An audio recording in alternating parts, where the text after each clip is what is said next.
philosophical side has to be examined too. And that's what this book really does, the philosophical and existential side of reality. So there's 9 chapters here, and these isms are taken chapter by chapter. You and Vince go back and forth in the way you structure it. Vince, people have had 4.5 decades to find out about Ravi Zacharias, his story, his salvation, the crises, the moments of decision in his life. Before you became a Christ follower, were you worshiping these secular gods, or one of these gods, or some of them? Yeah, thanks. I certainly would say that I was. Ravi said in the earlier segment, not to play God. And that's really what I wanted to do, wanted to play God. Nietzsche said, if there were gods, how could I bear not to be a god? And that's a line that resonated with the person that I was. Kierkegaard said, if I ask you for a glass of water, even if you bring me a better drink, I'll be indignant just because you didn't give me what I wanted. And that's what I really want. Those are quotations that characterize where I was. And the justification that I had erected to be able to play God was rationalism. I had assumed that faith was blind. I had assumed that reason and faith were contradictory. And it was when I showed up at Princeton to study philosophy, I was very blessed to meet some thinking Christians who encouraged me to read the Bible for the first time. And when I opened it up, I was just incredibly surprised to see the Bible talking about examining and refuting and arguing and debating and even proving. And, for me, the idea that faith could be rational opened up incredible horizons. I then encountered the evidence for the resurrection of Jesus. I couldn't believe how strong I was finding it. So I got in touch with the 2 top religion professors at the university, and I said, would you talk with me about this? I said, I'm seeing this evidence, the eruption of Christianity, an empty tomb, hundreds of people who were utterly convinced that they had seen this man after he had clearly been killed. As Ravi was saying, criticism without alternative is empty. If you don't explain that by the resurrection, how do you explain it? And one of them glanced without conviction towards a mass hallucination theory, which is riddled with problems and has earned no credibility in the scholarly literature. The other one told me that as a historian, he simply wasn't interested in the question. And I began to wonder whether G.K. Chesterton was right, that Christianity hadn't been tried and found wanting. It had been found difficult and left untried. And so for me, clearing away the intellectual objections, clearing away the obstacles of the mind, it allowed me to open up my heart to Jesus. It allowed me to recognize the reality of sin in my life. It allowed me to get to that honest place before God. And, for me, it was May of the year 2000. I can remember I was in my dorm room, 122 Jolene Hall. I was by myself, but I was just overcome with the reality of God. And I exclaimed out loud, man, this really happened. And that was the beginning of me living in a daily relationship with Jesus. Aren't you glad it really happened?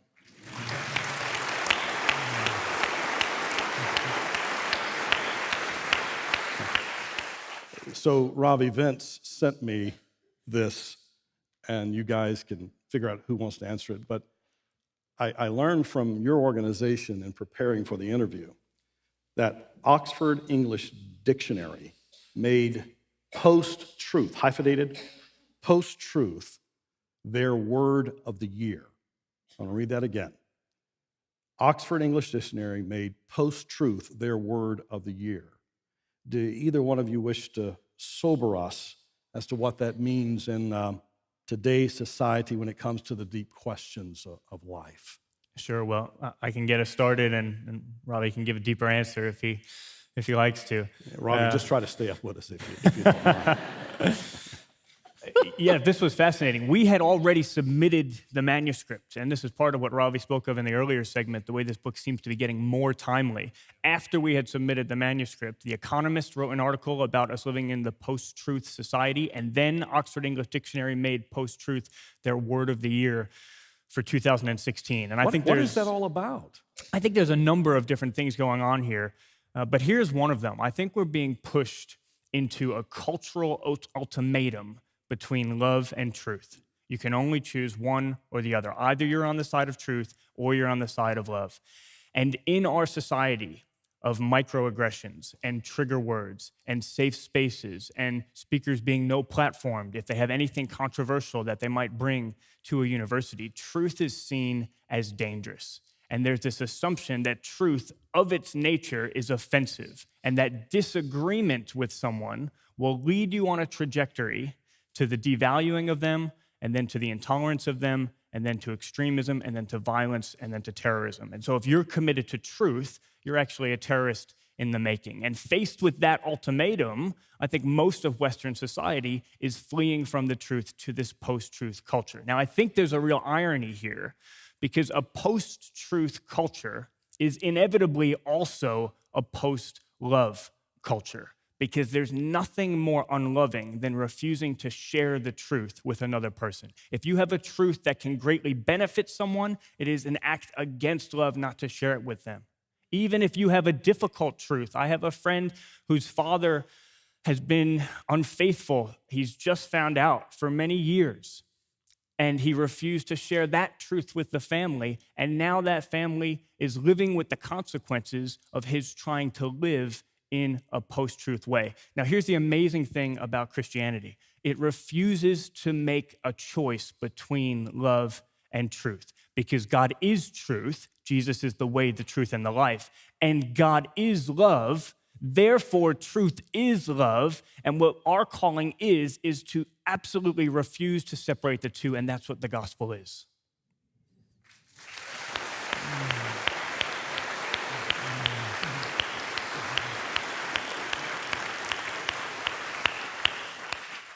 So maybe you ought to hire this guy. I'm just thinking, just saying. So when I first met you, and when Jeff and I, guys like us, were in early formation 25, 30 years ago, the phrase was postmodern, right? Now we've moved to post-truth. Where does post-truth take us? What are the consequences of a post-truth word and all that represents? What's the consequences in society? You know, the term has two meanings. If you were to ask an Oxonian, they'll probably tell you this in defense of what they're trying to do. The hard meaning they want to have is really that there are no absolutes. There's no such thing as truth. But the soft meaning is what they really are going with, that you cannot ultimately know the truth. They're just facts. They're not necessarily self-revealing truths. And it came in the context of the political process. And the interesting thing about the Economist article on post-truth is that 90% of the illustrations given about how truth doesn't matter is about the present president-elect. Just one single statement about the other candidate that was also running, which told me that the journalist was playing the same game. They were not really telling the truth. They weren't equally distributing the weight of responsibility for every candidate to tell the truth. It was tendentious, using it in one direction. But the whole idea is of that, whatever you feel you need to say, truth is governed by emotions, not by reality and facts. That's the softer and real meaning. When you think of what Winston Churchill said, that truth is the most valuable thing in the world, so valuable that it is often protected by a bodyguard of lies. And Natan Sharansky, the former justice minister of Israel, held as a political prisoner in Russia, when he went to Russia, went to lay a wreath at Andrei Sakharov's grave. Sakharov is the one who gave to the Soviets the atomic bomb. And Sharansky, after he laid the wreath, following his few minutes in the prison where they had kept him in solitary confinement, and he told his wife, "This is where I really found myself." He goes and lays the wreath, comes out, and a battery of microphones waiting for him. Here's what he said. Before Sakharov died, he made this comment: "I always thought that the most powerful weapon in the world was the bomb." He said, "I've changed my mind. The most powerful weapon in the world is the truth." So if truth is the most powerful weapon and the most valuable thing, and we are living in this society without the most powerful weapon and without the most valuable thing, we go to alternative weapons and to a terrain of lies. We are lied to by the media. As what Muggeridge said, the lie is stuck like a fishbone in the throat of the microphone. And it used to be that the Soviets were charged with that. Pravda means truth, izvestia means news. And they used to say there's no pravda in izvestia and no izvestia in pravda. There's no truth in the news and no news in the truth. We're now living with that kind of the tendentious use of knowledge by the media today, leading us into where they want us to go. By fabricating stories, they can destroy people. And so a generation that doesn't believe in the truth, why they're going to believe in the absolute revelation of Jesus Christ. And yet, Pilate stood in front of him and did the same thing. He said, "What is truth?" and walked away, never waited for the answer. When you find truth embodied, it is greater than merely a proposition. Truth is primarily the property of propositions, and all truth converged in the incarnation in the person of Jesus Christ, so that he is the truth, and everything he said was the truth. And he said, "They that are on the side of truth, listen to me." In not listening to him, this generation has concluded there is no such thing as truth. That's where it's going. Vince, in an earlier time I had with Ravi, he talked about your writing about scientism as one of the isms listed here, 7 or 8 that you have. Acquaint us with scientism as it is a god of this world. Sure. Well, scientism is, the idea that as science continues to explain things, we no longer have any need for God as an explanation. And last weekend, I was actually on a debate show, a BBC debate show called The Big Questions. And underlying the whole discussion on that show was this assumption that science disproves God. And if you could have seen me, I was just bouncing up and down on the edge of my seat, trying to get the moderator's attention to let me in to say something, because I think that is such a grave misconception.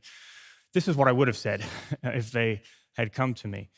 When you think about science and God, arguably the two most significant scientific discoveries in all of cosmology in the last 100 years point strongly to God. One, that the universe has a beginning. And if it has a beginning, then there had to be something that got it started, that gave it that beginning. And that sounds very familiar to a Christian. In the beginning, God created the heavens and the earth. And there were great scientists at the time who resisted believing that the universe had a beginning precisely because they didn't like how well it cohered with the Christian faith. Then a second discovery, that the universe is incredibly finely tuned for the existence of life. The probability that we could have gotten life just by randomness in this universe, not just on our planet, not just life as we know it, but any form of life anywhere in the universe, is utterly, utterly minuscule. One scientist, and this is not just theist scientists, it's atheists alike who claim this, one scientist puts the probability at 1 part in 10, raised to the power of 10, raised to the power of 123. If we were to write out that as a percentage, there would be more zeros than there are particles in the universe. That's the sort of probability we're talking about just by randomness. But if you have a God who is powerful, who is intelligent, who is creative, who is loving, then it makes perfect sense that we would have a universe that would be designed in this way. Let me just add one further thought on this. The regularity of the universe. The fact that the universe does proceed in patterns, in ways that are regular and scientifically explainable. There's no explanation for that if you take God out of the picture. Why would a random universe produce the sort of regularity that we could look at scientifically? However, you have an explanation of that if you have a God who desired relationship with people, who desired to create people into a stable environment where they could find meaning. Einstein said the most incomprehensible thing about the universe is its comprehensibility. And so people often say, I have friends, and we always try to think of someone to have in mind, but I have friends who say, I couldn't be a Christian because I'm a scientist. Not only do I think that science doesn't disprove God, but I actually think that only God proves science.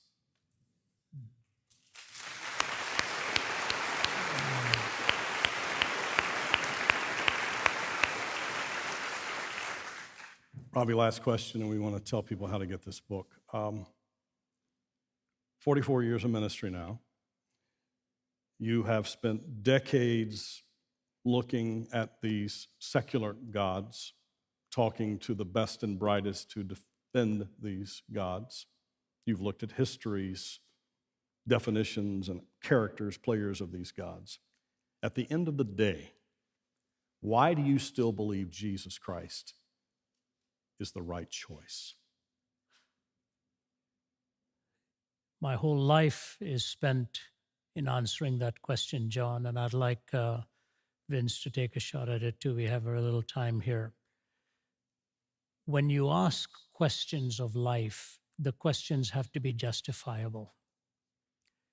The questions have to be justifiable. I believe most of the skeptics' questions are not even justified in their worldview. Morality, meaning, hope, relationship, all of these issues that come up. Why does it even matter if we're the random collocation of atoms and a blip on the radar screen of time? Our hearts long. They long for meaning. It is the ultimate pursuit. That's why university students are crowding these open forums wherever we go. They've tried it with hedonism. They've lived it out. They've emptied themselves. They've done all of the exploits they want to, and they come away emptier than before. Only in Christ do you find the perpetual novelty. And so I believe in the four foundations of living: eternity, morality, accountability, charity, existence, essence, conscience, beneficence. Those four pillars are what we long for and are only explainable in the person and the work of Jesus Christ. No other worldview deals with grace, truth, and love the way Jesus Christ did. And in his incarnation, in his life and death and resurrection, there is no other entity on the face of the earth before or now who ever comes close to the coherence that Christ gives to life, meaning, and hope. I will always believe. I came to know Christ on a bed of suicide. I had no hope and no meaning. Now I have the full understanding of what life is really about, and I want to live for him and serve him and answer the questions the way he did, so that people will find in him the way, the truth, and the life.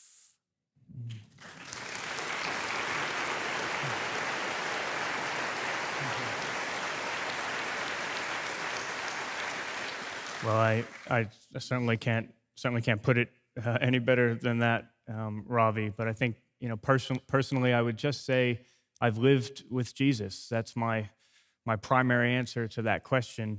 Someone once said you can choose a coat in two different ways. You can get your ruler out and you can look at all the measurements, or you can pick the coat up and you can try it on. And I think both are important. For me, part of getting to my heart initially was looking at some of the measurements and the philosophy and the science and the history and clearing away some of those intellectual objections. But ultimately, it's been, actually clothing oneself with Christ and living in the context of that relationship. And I know what was in my heart before I became a Christian. I know that without Christ, I would very likely be an unfaithful friend, an unfaithful husband, headed for a destroyed marriage. The life and the fruitfulness that I have seen in relationships living with Christ has been remarkable and completely different. One of the people who I most recently saw come to faith, he had done the measurements, but he knew